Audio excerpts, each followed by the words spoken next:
ওয়াজিব গুনহা, নুন সাকিন বা তানভিনের গুনহা, মিম সাকিনের গুনহা।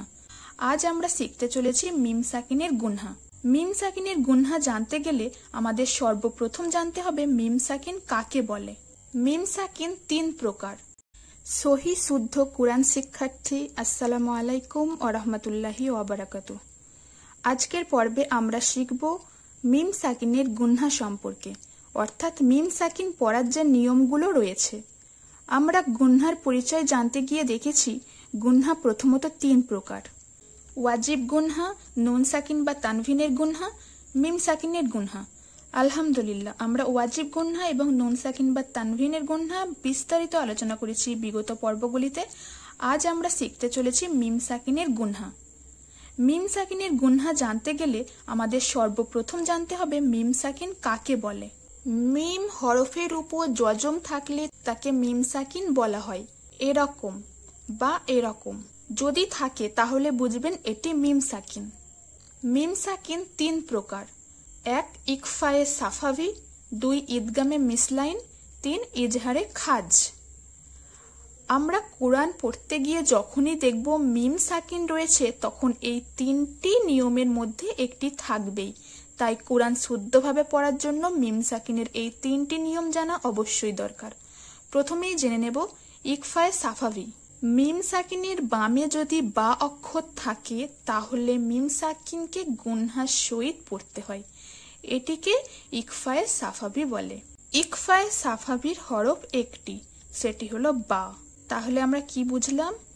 মিম সাকিনের বামে, এই যে মিম সাকিন, এই মিম সাকিনের বামে যদি বা থাকে তাহলে মিম সাকিনকে গুনহা সহ পড়তে হয়। চলুন উদাহরণটি দেখে নিই, তাহলে আশা করি সকলেই বুঝতে পারবেন। এখানে তার অজবর তার, মিম ইয়াজের মি, মাদ্দের হরফ, তাই এখানে 1 আলিফ লম্বা করে পড়তে হচ্ছে। হা মিমজের হিম, এই যে মিম জজমওয়ালা মিম, এর বামে রয়েছে বা, যেটি হলো ইকফায়ে সাফাভির হরফ। তাই এখানেও গুনহা করে কিছুক্ষণ ধরে থাকতে হবে। গুনহা মানে কিছুক্ষণ ধরে রাখা। হিম,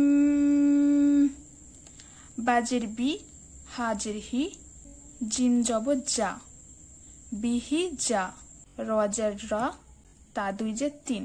তাহলে উচ্চারণটি এইভাবে হবে, তার মি হিম বিহি যা রতিন। ইয়া আইন জবর ইয়া, তা জবর তা, সোয়াদ মিমজের সিম, সিম। এইভাবে গুনহা করতে হবে, কারণ এখানে রয়েছে মিম আর মিমের বামে রয়েছে বা, যেটি হলো ইকফায়ে সাফাভির হরফ। বা লামজের বিল, লাম খাড়া জবর লা, এখানেও 1 আলিফ টান দিতে হবে লা, কারণ খাড়া জবর আছে। হাজের হি, তাহলে উচ্চারণটা হবে ইয়া তাশিম বিল্লাহি। আশা করি সকলেই বুঝতে পেরেছেন যে মিম সাকিন থাকলে তারপরে বা থাকলে সেখানটায় গুনহা করে পড়তে হয়। এবার আসি 2 নম্বর নিয়ম, ঈদগমে মিসলাইন। ঈদগমে মিসলাইন কাকে বলে? ঈদগামে মিসলাইনের হরফ একটি, সেটি হলো মিম। ইকফায়ে সাফাভির হরফ একটি বা, ঈদগামে মিসলাইনের হরফ একটি, সেটি হলো মিম। ঈদগামে মিসলাইন কিভাবে বুঝবো, কিভাবে পড়বো, নিয়মটি আসলে কিভাবে জানবো, চলুন জেনে নিই। মিম সাকিনের বামে মিম আসলে দ্বিতীয় মিমকে তাসদিদ দিয়ে মিলিয়ে গুনহা সহ পড়তে হয়। এখানে তাসদিদ দিয়ে মিলিয়ে আবার গুনহা সহ পড়তে হবে। ঈদগামে মিসলাইনের হরফ মিম থাকলে কিভাবে দ্বিতীয় মিমকে তাসদিদ দিয়ে মিলিয়ে গুনহা করতে হয়? আলিফ জের ই, লাম ইয়া জবর লাই, ই লাই, কাফ মিম পেশ কুম। এই মিম সাকিনের এটা হবে না, কারণ এখানে তাসদিদ আছে, তাই তাসদিদটাকে ধরতে হবে। কাফ মিম পেশ কুম। তাসদিদের নিয়মটি একটি পর্বে আমি আলোচনা করেছি, আপনারা চাইলে দেখে আসবেন, এখানে বিস্তারিত আর বলছি না। কাফ মিম পেশ কুম, মিম র পেশ মুর, তাহলে ইলাই কুম মুর। সা লু না, লাম ওয়াও পেশ লু, এখানে 1 আলিফ টেনে পড়তে হবে, কারণ এখানে আছে পেশের পরে যজমওয়ালা ওয়াও, এটি মাদ্দের হরফ, তাই লু, নুন জবর না। তাহলে এইভাবে পড়তে হবে ইলাইকুম মুরসালুনা। এবার আসি ইজহারে খাজ, সর্বশেষ গুনহা। ইজহারে খাজের হরফ 26টি। 29টি হরফের মধ্যে 26টি হরফ ইজহারে খাজ, শুধুমাত্র মিম ও বা ব্যতীত। এই দুটি ছাড়া 26টি হরফ ইজহারে খাজ। ইজহারে খাজের যদি নিয়মটি আসে মিম সাকিনের পর কিভাবে পড়তে হয়, চলুন দেখে নেওয়া যাক।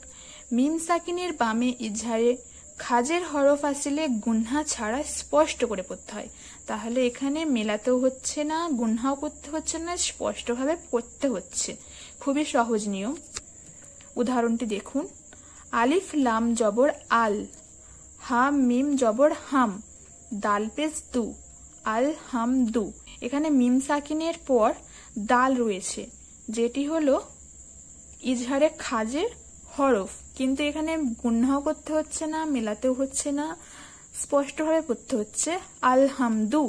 এখানে যদি গুনহা করতে হতো এইভাবে পড়তে হতো আলহামদু। আলিফ জবর আ, লাম মিম জবর লাম, আলাম।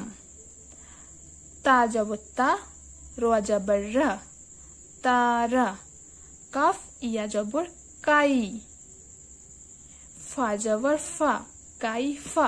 স্পষ্টভাবে আলহামদু আলাম তারা কাইফা। আশা করি বুঝতে পেরেছেন ইজহারে খাজ কিভাবে পড়তে হয়।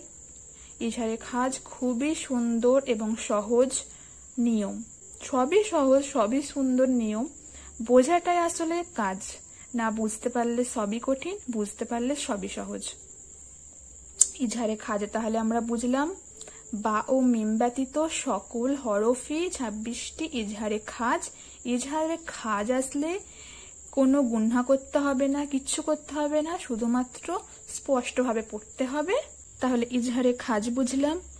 ঈদগামে মিসলাইন যেটি হচ্ছে সেটি হচ্ছে মিম সাকিনের বামে যদি আবার মিম আসে তখন দ্বিতীয় মিমকে তাজদিদ দিয়ে মিলিয়ে গুনহা সহ পড়তে হয়।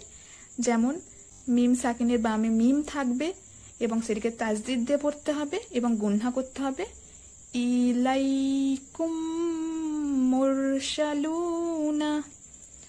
আর ইকফায়ে সাফাভির উদাহরণগুলি হলো এইভাবে যে মিম সাকিনের বামে যদি বা অক্ষর থাকে তাহলে মিম সাকিনকে গুনহা সহ পড়তে হয়।